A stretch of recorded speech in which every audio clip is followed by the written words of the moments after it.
Hola a todas y a Hola. todos. Bueno, yo quise hacer una provocación intelectual en mi bio, ¿vale? Como una reivindicación de que a veces no puedes esperar que los avances que pueden llegar a ser más o menos disruptivos procedan de grandes corporaciones o de grandes compañías que tienen un modelo de negocio establecido que responde a unas inversiones que hay que amortizar. Entonces, la gente de abajo, la gente que no está en la cúspide de la pirámide, los que no tenemos en su momento un modelo de negocio que defender, somos los que mejor predestinados estamos para innovar, puesto que nos sentimos más libres y más independientes. Yo voy a tratar de explicaros en la práctica cómo he llegado en la actualidad a liderar un proyecto empresarial que tiene mucho que ver con la ecología, con la sostenibilidad, con esos conceptos que comentabas al principio, desplastificación, huella hídrica y bioseguridad, pero cómo he llegado hasta aquí ha sido fruto de un hilo conductor, evidentemente, no ha sido fruto de la casualidad. Y quiero empezar con una palabra que a todos seguramente que os suena, que es la palabra morriña. La palabra morriña es un término que no tiene una traducción exacta al castellano, es un término del gallego. Es una especie de nexo que el gallego tiene con la tierra y que es muy difícil de explicar en otros idiomas. Es un sentimiento especial del gallego hacia su ecosistema, hacia su tierra, hacia su país. Esto hace que yo, como gallego que soy, pues la sienta evidentemente al 100%, el vínculo del gallego con la tierra.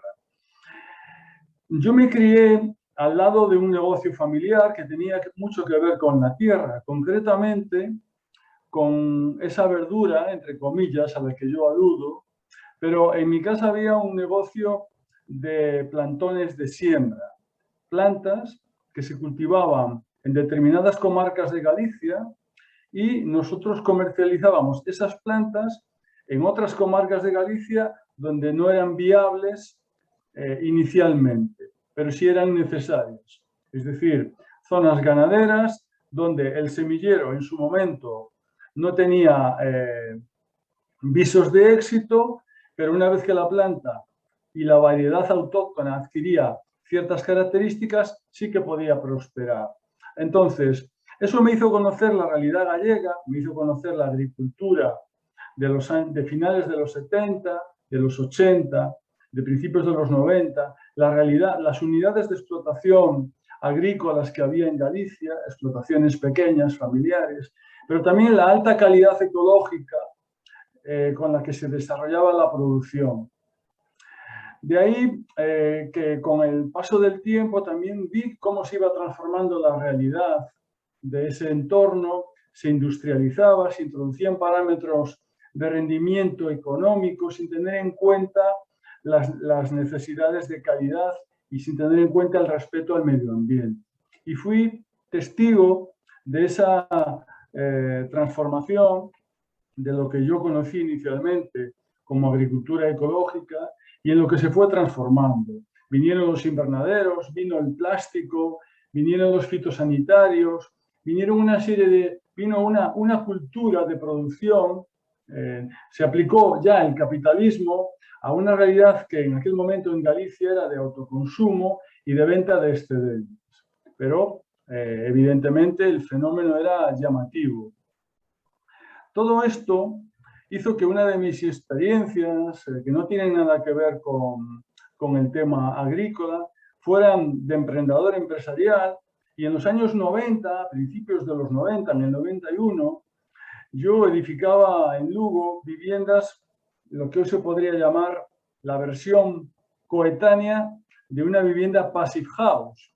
Y tenía que luchar contra el statu quo del mercado de la vivienda no tiene nada que ver con la vivienda passive house. Cuando yo ponía mi producto en el mercado, tenía que luchar contra la idiosincrasia de la calefacción de gasoil, de elementos constructivos que no tienen nada que ver con el ahorro y con el confort térmico de las viviendas, en una latitud como la gallega. Es decir, ya en ese momento yo tenía que luchar contra el statu quo del mercado de la construcción. Yo prodigaba un producto, una vivienda que tuviera elementos de confort térmico, elementos de sostenibilidad, elementos comunitarios. Cuando yo le hablaba a un arquitecto de la unidad de habitación de Le Corbusier, me decía, eres un idealista, el mercado de la vivienda tiene que ir por otra vía. Es decir, en aquel momento ya me tocaba ser disruptivo y luchar contra un sector tan convencional como era el de la vivienda, pero un sector al que todos nos teníamos que someter, porque todo el mundo tiene que vivir en una casa y tú tienes que escoger en función del menú que te ofrece el mercado. Es la oferta y la demanda. Entonces, mi carácter ahí siempre fue disruptivo y de ahí, de esa experiencia de construcción, el resultado para mí fue positivo en muchos aspectos, pero no en otros. Y decidí salir de ese sector a su aplicación, que pueden colonizar posiciones que durante más de 30 años han sido ocupadas por el plástico. Hay un dato, por ejemplo, otro dato muy llamativo en el tema de la huella hídrica. El Ayuntamiento de Vigo, por ejemplo, tiene un ciclo de lavado de los contenedores de sus calles superior al de Coruña, cada 10 días. Pero es que entre mayo y septiembre se lava una vez a la semana. Y Vigo no está en una cuenca con abundancia de agua, no está en la cuenca del río Miño, por ejemplo. Y Vigo en muchos momentos pues tiene situaciones donde se ronda el estrés hídrico. Y estamos hablando de la vertiente atlántica de un país donde suele llover mucho, que es Galicia, o por lo menos solía llover. En este caso, voy a poneros ahora un plano sobre todo este tema técnico que os va a interesar. A los 2 meses de tener el proyecto en marcha, fuimos detectados por el radar de una institución europea que preside un catalán muy reconocido en el mundo de la bioeconomía, que es Marc Palaí. Marc Palaí preside el Instituto Forestal Europeo con sede en Finlandia. Marc Palaí nos detectó y trasladó nuestro proyecto a la Fundación del Príncipe Carlos de Inglaterra.